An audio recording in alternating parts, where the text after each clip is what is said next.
साथियों, अस्सलामु अलैकुम। आप सब कैसे हो? उम्मीद करती हूँ आप जहां भी होंगे रब्बे कायनात की अमान में होंगे।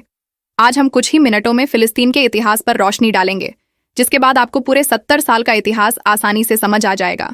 तो बने रहें हमारे साथ आखिर तक। आप देख रहे हैं SD24। मैं हूं मैरा कुरैशी।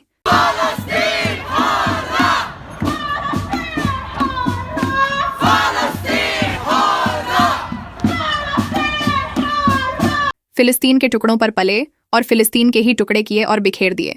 दुनिया में ऐसा एक मोहल्ला भी नहीं है जो पालने वालों की ही जमीन हड़प कर बसाया गया हो। लेकिन धरती पर इजराइल ऐसा मुल्क है जो फिलिस्तीन की जमीन पर डाका डालकर डाकुओं ने बसाया हुआ है। US Vice President Kamala Harris on Thursday said she pressured Israel's leader to help reach a Gaza ceasefire deal, striking a tougher tone than President Joe Biden. The first phase of the deal would bring about a full ceasefire. 1948 से पहले फिलिस्तीन की geography कुछ और ही थी, आज कुछ और है। फिलिस्तीन को कई बार लूटा गया, कई बार तोड़ा गया, कई टुकड़ों में बांटा गया। एक जमाना था जब फिलिस्तीन में कुछ ज्यूइश रेफ्यूजीज रहते थे। फिलिस्तीन दुनिया में सिर्फ अकेला ऐसा मुल्क था जिसने ज्यूइश लोगों को पनाह दी थी। जापान से भगाए गए यहूदियों को ब्रिटेन, फ्रांस, जापान, अमेरिका समेत उन सारे मुल्कों ने भगा दिया था जो आज इजराइल के साथ है। मगर तब फिलिस्तीन 100% फिलिस्तीनियों का था और इजराइल का तब नामो निशान नहीं था। 1948 में अंग्रेजों ने फिलिस्तीन के 2 टुकड़े कर दिए। जमीन का 55% टुकड़ा फिलिस्तीन के हिस्से में आया और 45% इजराइल के हिस्से में।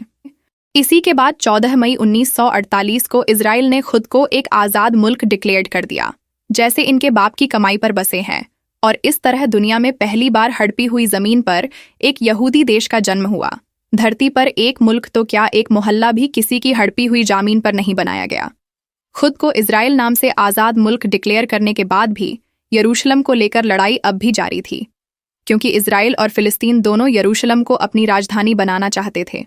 फिर धार्मिक लिहाज से भी यरूशलेम न सिर्फ मुस्लिम और यहूदी बल्कि ईसाइयों के लिए भी बेहद खास था। तब ऐसे में यूनाइटेड नेशंस बीच में आया और उसने एक तरह से फिलिस्तीन के एक और टुकड़ा अलग कर दिया।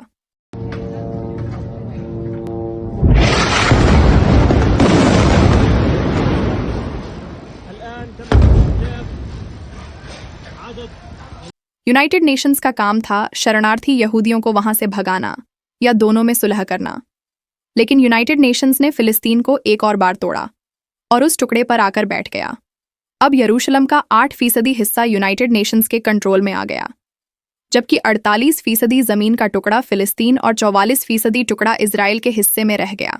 मगर जमीन की लड़ाई इसके बाद भी जारी रही। 1956, 67, 73 और 82 में भी इजराइल फिलिस्तीन लड़ते रहे और इजराइल लगातार फिलिस्तीन की जमीन पर कब्जा करता रहा। फिर नौबत ये आ गई कि पहले 55% और फिर 48% से सिमटते हुए 22% और अब सिर्फ 12% जमीन के टुकड़े पर ही फिलिस्तीन सिमट कर रह गया है, जबकि सरकारी तौर पर यरूशलेम को छोड़कर इजराइल लगभग बाकी के 80% इलाके पर कब्जा कर चुका है। ले देकर फिलिस्तीन के नाम पर अब 2 ही इलाके बचे हैं, एक गजा और दूसरा वेस्ट बैंक। अब कोई गोबर खाकर मूत पीकर कहता है कि इजराइल जो कर रहा है सही है, तो उसे एक ज़ायोनिस्ट्स को अपना मकान किराए पर देना चाहिए। अब इजराइल के समर्थक और कोई नहीं, वही है जो एक जमाने में हिटलर के साथ खड़े थे। ये लोग वहीं खड़े होते हैं जहां इन्हें कुछ कमीशन मिलता हो, या फिर उसके साथ खड़े होते हैं जो मुसलमानों के खिलाफ जुल्म करते हैं। इन्हें इससे कोई मतलब नहीं है कि हक क्या है और बातिल क्या है। इनके खून में इंसाफ है ही नहीं। जनाब रिजवान शो वेल्डिंग, ख्वाजा गरीब शेख, मोहम्मद सद्दाम हुसैन, मोहम्मद अनवर कुरैशी साहब समेत उन सभी मान्यवरों का शुक्रिया जिन्होंने गजा इमरजेंसी रिलीफ के लिए छोटे बड़े अमाउंट भेजे हैं। SD24 न्यूज़ को मिला फिनेंशियल सपोर्ट और यूट्यूब के सभी सोर्सेज से जमा 13 जुलाई से 12 अगस्त तक की इमदाद UNRWA के जरिए फिलिस्तीन पहुंचाई जाएगी।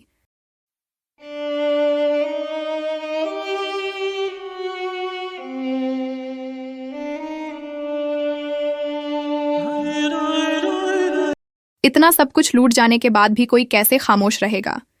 मुसलमान है इसलिए 70 साल से बर्दाश्त कर रहे हैं, लेकिन एक दिन सब्र का बांध टूटना ही था, जो 7 अक्टूबर 2023 को टूट गया। और आज तक इजराइल फिलिस्तीन युद्ध जारी है और हक फिलिस्तीन ने अपने 50,000 लोगों की कुर्बानी देकर फिर से बातिल कब्जे वाले डकैत इजराइल को घुटनों पे ला खड़ा कर दिया। और कुछ दिन ऐसे ही युद्ध जारी रहा तो फिलिस्तीन का नक्शा 1948 से पहले जैसा ही हो जाएगा। अगर अमेरिका ब्रिटेन का साथ ना होता तो फिलिस्तीन कब का आज़ाद हो चुका होता। कुल मिलाकर बात यह है कि इजराइल और कुछ नहीं, मिडिल ईस्ट में अस्थिरता यानी इंस्टेबिलिटी बनाए रखने के लिए खड़ी की हुई अमेरिका की कठपुतली है, या यूं कहे वसूली गैंग का गुंडा। हमसे जुड़े रहें, क्योंकि यह बड़े दांव वाला जियोपॉलिटिकल शतरंज का खेल अभी खत्म नहीं हुआ है। मिलते हैं ऐसे ही सटीक एनालिसिस, समरी और अहम खबरों के साथ। तब तक के लिए फी अमानिल्लाह। आप देख रहे हैं सोशल डेमोक्रेटिक न्यूज़ SD24।